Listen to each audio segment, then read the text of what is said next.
Hello, welcome back to my kitchen. Today we're doing an episode of Aaron's Baking Corner where we're gonna be making graham crackers, which isn't terribly exciting. And you might also just be like, Aaron, why are you making graham crackers? I wanna use them for a pie crust recipe because next week is going to be pie day. And last year I did a key lime pie, which is delicious. Obviously gonna do a different pie this year, but I bought a kind of pre-made gluten-free crust. I think it was Midel, not an ad, but well, to be fair, it's not an ad probably because I wasn't a huge fan of it. But I figured let me give it a go, see if I can make my own. The recipe that I'm gonna be making actually calls for Nutter Butters, which they obviously don't make those gluten-free. I was gonna try and make them myself, then I was just like, that's probably a consistency thing for the crust, so I figured graham cracker crust would be safe. And then you might have a follow-up question of like, Aaron, why not just buy graham crackers because they're a dime a dozen out there? And once again, that's kind of like, if you're not gluten-free, it doesn't really make a whole lot of sense to make your own graham crackers because granted, they're pretty easy to come by and they're pretty cheap.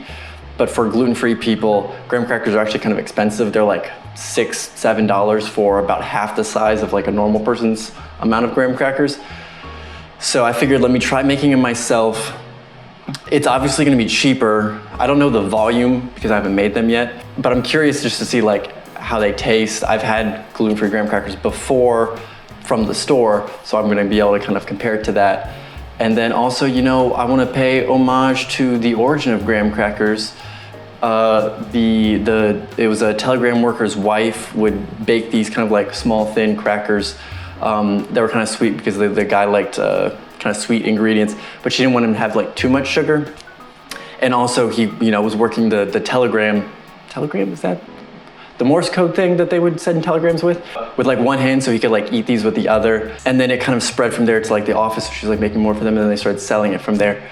And so that's, the origins of graham crackers, which is not the case. I just made that up. But I should have, beforehand, I was like, oh, I should look up what the origins were, and then I thought of that. I'm like, that would be hilarious. It'd be even funnier if that's the actual origin, but I'm pretty sure it's not.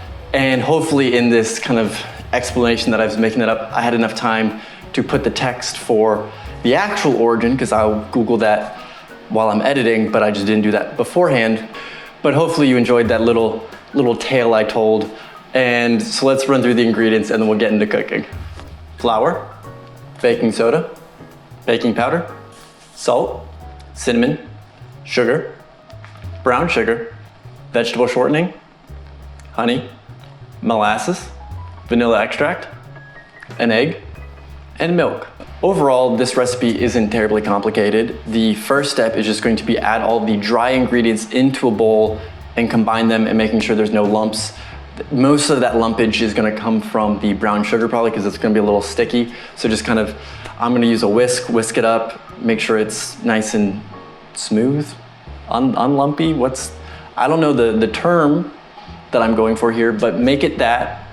An even consistency is probably the best way to describe that. So that's what you're going for. Should be easy, just dump it all in, you're good to go.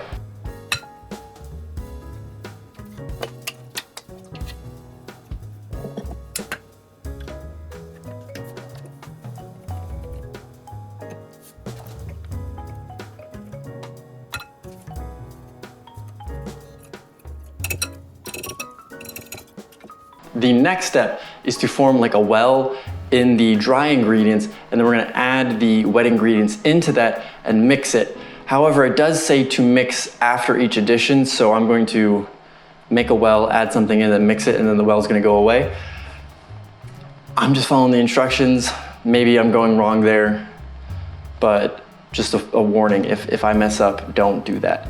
I will also say that this step requires some stuff to be at room temperature. So if you're making this, think ahead and set them out beforehand so that you're not hitting this step and be like, oh crap. And then you have to sit around for an hour while things get to room temperature. So that's all I got for you. Let's start adding in those ingredients and see what happens.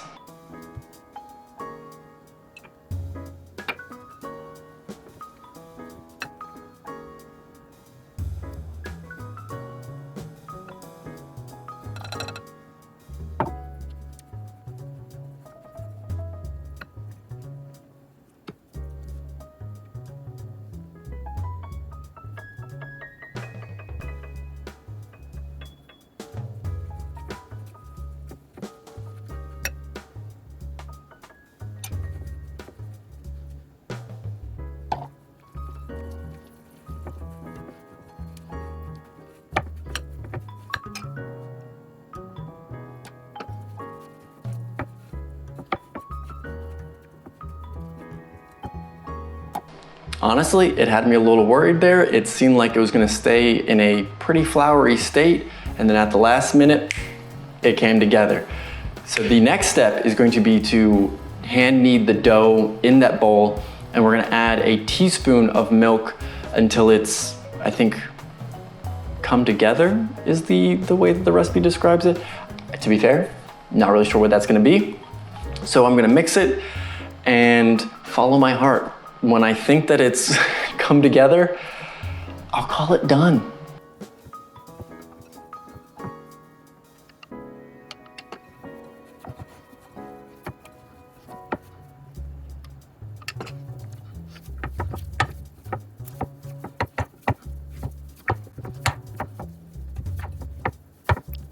Now I'm a little worried because that dough was kind of sticky at the end there, but I kind of got to that point because it called for, like, the recipe calls for 4 to 6 tablespoons of milk.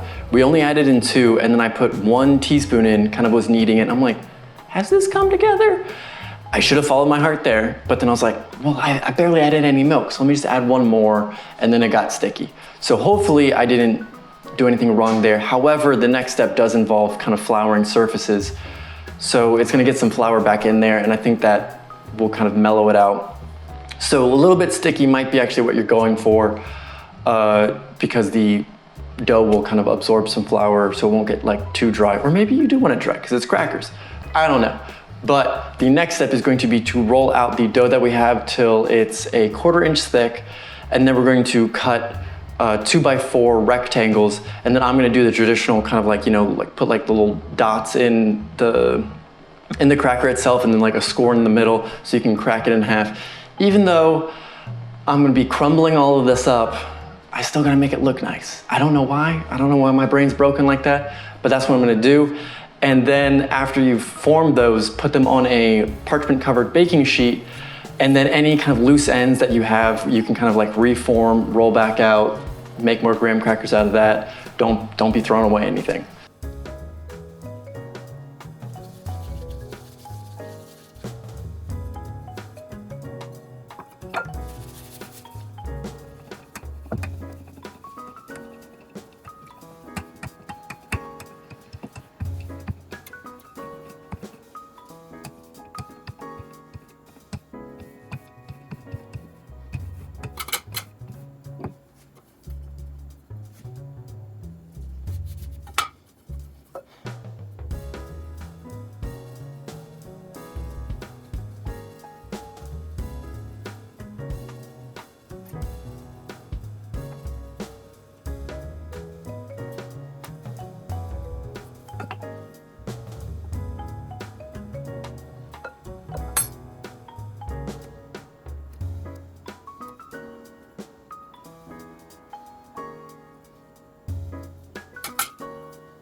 Now that we have all of our graham crackers cut and looking beautiful, we want to put them in the oven at 325 for 15 minutes.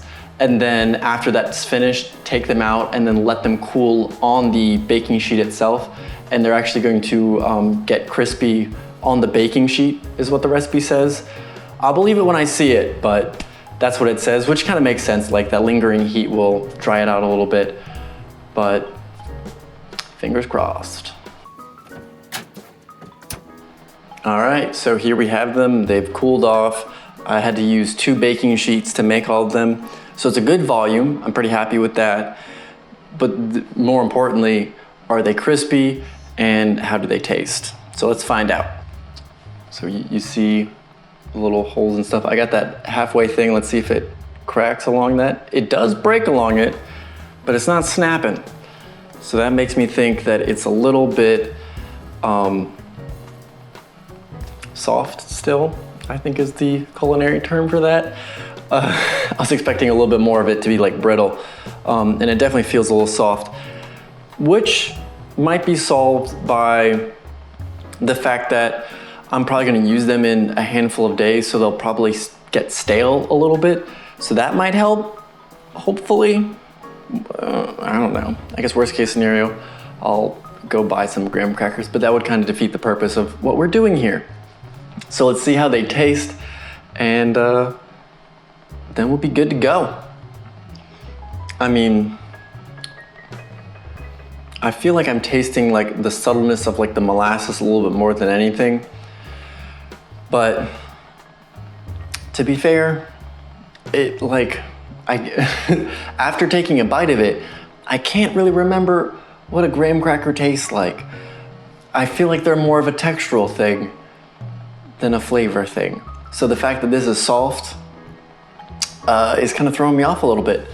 But I mean, it's not bad. Like it's like a good, like it has like a subtle sweet to it. It's not overly sweet. And like it kind of has like the honey molasses, I think is like the biggest flavors coming through. And then like a little bit of the cinnamon. So maybe more sugar and cinnamon might help in terms of the, but like it's not really supposed to be the start of the show. At least in my opinion. Like this is gonna be a background thing. So I think overall it's good. It's not something that I'm gonna make and then just eat alone. But if it works for the pie crust, I think this is gonna be a good alternative for me making pie crust like that in the future. Because overall, it was pretty easy. The rolling out of the dough was probably my best dough experience to date. Me and doughs, we don't get along. So this one worked surprisingly well. I was very happy with that. And I mean, you know, it smells real good. Like it baking had a very good kind of like make your home. Like it's almost like an air freshener where it's not, well, I guess to be fair, some air fresheners are pretty powerful, but it's not like hitch in the face smell good, but it's just like, something smells good right now. Oh, and then the other thing, between the last segments, I had my window open when I wasn't directly talking, and I heard this like screeching sound outside. And it took me a second, I'm like, that's a possum. And so I went out there and I took a picture, which I'll show. I had to use night mode, so it's obviously like, it requires you to be standstill for a few seconds, and I was holding it. So it's not the best of pictures, but I think that little guy or gal was yelling at me for me to share some graham crackers. I'm not going to do that because they're for me, not for possums, but I appreciate the words of encouragement from it screeching outside my window. I think already these are critically acclaimed, and I look forward to seeing how they work out in the pie crust themselves. It is kind of ironic that I'm doing all this effort just to crumble them, turn them into dust, and turn them into a pie crust. But you gotta do what you gotta do sometimes, and I'm pretty excited for that. So I'll see you next week when we're making some pie. And on that note, bye Mom, still not dead. See ya.